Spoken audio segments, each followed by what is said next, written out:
Good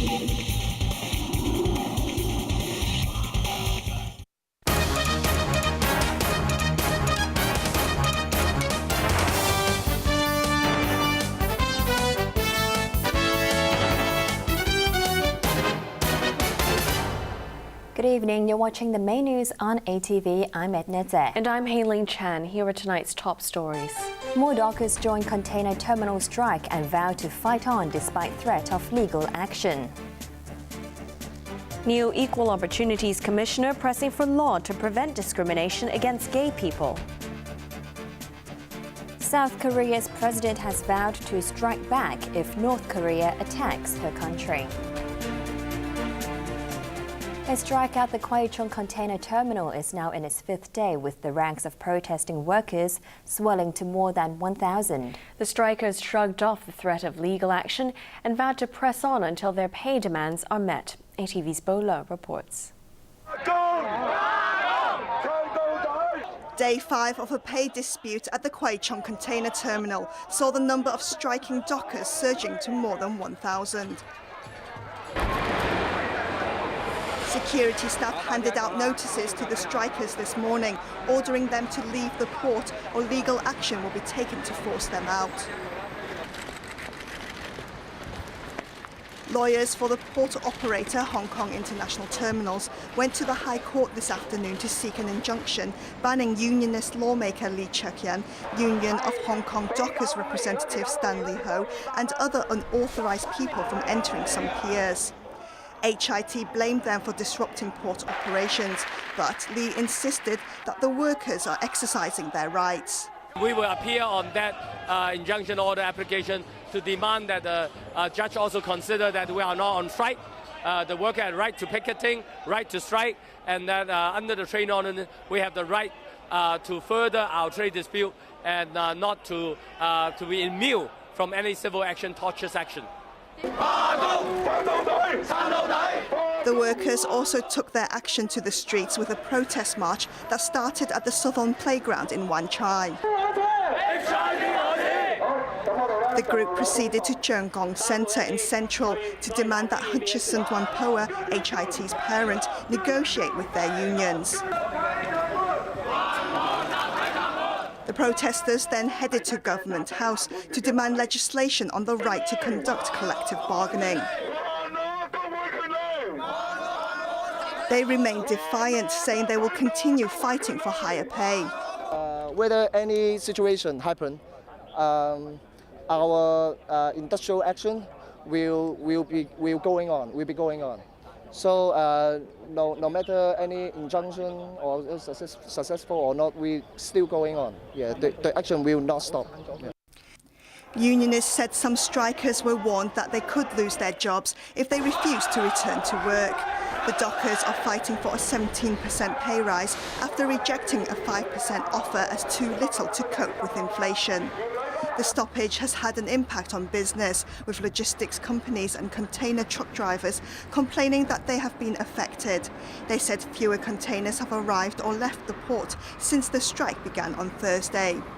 Boleung, ATV News. Taiwan is conducting health checks on visitors arriving from Hong Kong, Macau and the mainland, following the deaths of 2 Shanghai men who contracted a lesser-known bird flu virus. Hong Kong Health Chief Ko Wing-man has expressed concern over whether the H7N9 virus could be spread between humans and said surveillance has been stepped up. Concerns of a new health threat arose after 2 men in Shanghai died within 2 weeks of contracting the H7N9 bird flu virus. It was the first time that the lesser-known virus has been found in humans. The deaths occurred last month, but were announced only yesterday. Speaking on a radio program this morning, Health Chief Ko Wing-man brushed aside accusations that the mainland was too slow to notify Hong Kong about the virus. He said mainland health authorities needed time to carry out tests. The victims were checked for other flu strains and the recent SARS-like novel coronavirus before doctors discovered that they had contracted H7N9. Ko said he is concerned about whether the virus had mutated and could jump from human to human. He added that the SAR government is treating the matter seriously and has stepped up inspections at border checkpoints. Frontline medical staff have been placed on alert and can carry out rapid tests if anyone is suspected of contracting the virus. Ko added that local and mainland health authorities will liaise closely, while the Centre for Health Protection is stepping up surveillance. Letters will be sent to doctors informing them of the latest situation and reminding them to report any suspected cases. Former Health Secretary York Chow, now head of the Equal Opportunities Commission, said the government must not take the matter lightly. Any new virus actually should not be treated with a casual, a relaxed manner, because I think any new virus can actually cause a very fatal disease and maybe even a widespread epidemic. So this is something that we're always concerned with. Mainland health officials identified the H7N9 victims as an 87-year-old man and a 27-year-old butcher. A 35-year-old woman from nearby Anhui province, who had contact with poultry, remains in critical condition. They had fever and coughing fits before developing pneumonia and had difficulty breathing. 2 sons of the 87-year-old man developed pneumonia later and one of them died, raising fears that the virus could pass from human to human. But the World Health Organization said there's no evidence to suggest the virus can spread among humans. Well, it was business as usual for poultry vendors in Shanghai, despite the deaths of 2 people who contracted the H7N9 avian flu virus. But residents in the mainland's financial hub have called on the authorities to keep them updated on the situation. The latest bird flu scare hasn't affected shoppers' appetite for poultry. Wet markets in Shanghai remained open, and it was business as usual for poultry vendors. But shoppers are angry with the government for not informing them earlier about the 2 deaths from the H7N9 virus. The government should make a public announcement quickly and let the people know earlier, said this man. That way, people can take precautions. Another shopper believes the government would not try to hide the facts. There's no benefit for them in covering it up. Perhaps there were some problems with the investigation, he said. It's unclear how the 2 men who died and a woman who is in critical condition became infected, and authorities are still tracing the source of the virus. But the National Health and Family Planning Commission says the virus does not seem to be highly contagious. Xu Yuelong, Deputy Director of the National Institute for Viral Disease Control and Prevention, said more studies and research are needed to see how potent the virus is. There are currently no known vaccines against the H7N9 virus. The new head of the Equal Opportunities Commission is pressing for a law to prevent discrimination against people with different sexual orientations. York Chow says such a law should not be delayed, and the Commission will play an active role to get it enacted. Arthur Aquila reports. New Equal Opportunities Commission Chairman York Chow was at Chim Cha Choi this afternoon, where hundreds gathered to call for people with different sexual orientations to be treated fairly.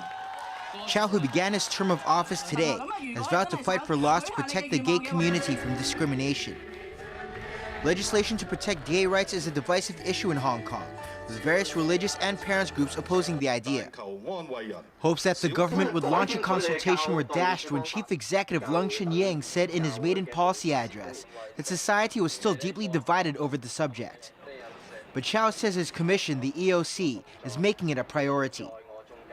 This issue cannot be neglected, and actually it should not be postponed for too long, because I think the rights of people with different sexual orientations should be protected, and I think the EOC will be able to perhaps take a more active role in helping the enactment of this legislation.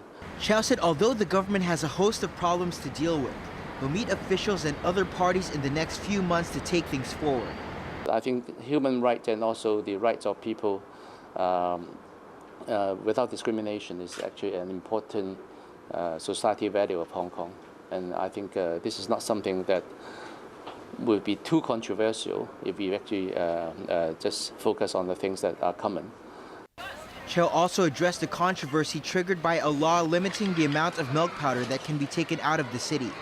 I think if Hong Kong has ample supply, and we also have ample supply from suppliers for our visitors, the only thing that we need to handle is the whole logistics. And I think this is something that the government can consider apart from just having the regulation. The 2-tin limit was imposed last month to prevent parallel traders from scooping up supplies of milk powder to sell across the border. But the move has been criticized by mainland officials and residents. Arthur Akiola, ATV News. The health department is investigating whether a private doctor wrongly prescribed diabetes medicine to 2 patients who ended up in hospital. The pair are in stable condition, but pharmacists say they could have died. Arthur Akiola reports. The Department of Health says the incident was uncovered last Saturday. 3 patients were prescribed medicine at a clinic in Fanling. They were wrongly given drugs for treating diabetes. 2 of them later ended up in North District Hospital with hypoglycemia. An investigation by the department found irregular blood glucose levels, which it suspects may be linked to the medicine they were given. William Choi from the Society of Hospital Pharmacists warned that improperly lowering blood sugar could cause brain damage or even have potentially fatal consequences. He also questioned why the health department had not released more information and called on the government to ensure that such blunders don't happen in private clinics. Arthur Akiola, ATV News. Tensions on the Korean peninsula have risen again, with Seoul promising a strong military response to any attack by Pyongyang. That's after North Korea said it was entering a state of war with Seoul following the deployment of U.S. stealth bombers in South Korea. South Korean President Park Geun-hye met defense ministry and military officials today as tensions on the Korean peninsula ratcheted up again. She made it clear that Seoul will not be bullied by North Korea's recent threats to attack. If there is any provocation against South Korea and its people, there should be a strong response in initial combat without any political considerations, she said. Park added that she's taking the threats very seriously. Pyongyang said over the weekend that it was entering a state of war with Seoul and put its missile units on standby to target U.S. military bases in South Korea and the Pacific. That's in response to the U.S. deploying stealth fighters and bombers as part of annual military drills with Seoul. Washington and its regional allies have played down the threat as empty rhetoric, but South Korea has changed its rules of engagement to allow local military units to respond immediately to attacks rather than wait for permission from Seoul. As Commander-in-Chief of the nation's forces, I will trust the Army's judgment as it's directly confronting North Korea regarding the North's sudden provocation, said Park. Despite the rising tensions, the joint Kaesong Industrial Park between the Koreas was still running normally today. The area is a source of hard currency for North Korea, and Seoul doesn't want it to shut down either. The ideal future of inter-Korea relations is that both Koreas move forward to co-prosperity and peace, said Unification Ministry spokesman Kim Hyung-suk. The Kaesong Industrial Zone is a very important and symbolic project, which can become one of the routes towards that future. South Korean workers in the park today had mixed feelings about the rise in tensions. Things were a bit different from usual days. However, the atmosphere was not threatening at all, said this man. I am a little bit worried, a little nervous, this worker said. But what can I do?